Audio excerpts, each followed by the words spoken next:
শুক্রবার সকাল 11টা নাগাদ দক্ষিণ জেলা সাবরুম মহকুমার সাতচাঁদ ব্লক অন্তর্গত কলাছড়ার গার্দাং উচ্চতর মাধ্যমিক বিদ্যালয়ের ইতিহাস বিষয় শিক্ষক রঞ্জিত দেববর্মার বদলির প্রতিবাদে রাস্তা অবরোধ করে বিদ্যালয়ের ছাত্রছাত্রীরা।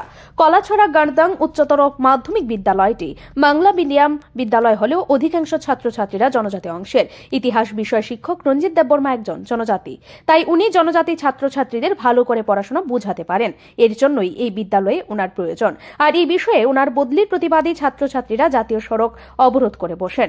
এই 8 নং জাতীয় সড়ক অবরোধের খবর পাওয়ার সাথে সাথেই কলাছড়া এলাকার বিশিষ্ট সমাজসেবক বিপ্লব সেন এবং মনুবাজার থানার পুলিশ ঘটনাস্থলে উপস্থিত হন এবং শিক্ষক বদলির বিষয়ে ছাত্রছাত্রীদের আশ্বস্ত করেন এবং সমাজসেবক বিপ্লব সেনের কথার উপর ভিত্তি করেই ঘণ্টাখানেক পর পথ অবরোধ মুক্ত করে দেন ছাত্রছাত্রীরা। Bureau report FM24। কিছুক্ষণ আগে আমরা রাস্তা অবরোধ দেখতে পাই, এই বিষয়ে কিসের বিষয়ে রাস্তা অবরোধ হয়েছে? এটা কলাছড়া গার্দাং এইচ স্কুল। এখানে একজন টিচারের ট্রান্সফার সম্পর্কে রাস্তা অবরোধ করেছিল স্টুডেন্ট। তারপর আলোচনার মাধ্যমে তারা রাস্তা অবরোধ ছাড়ে এবং এখন আমাদের নিয়ন্ত্রণে আছে।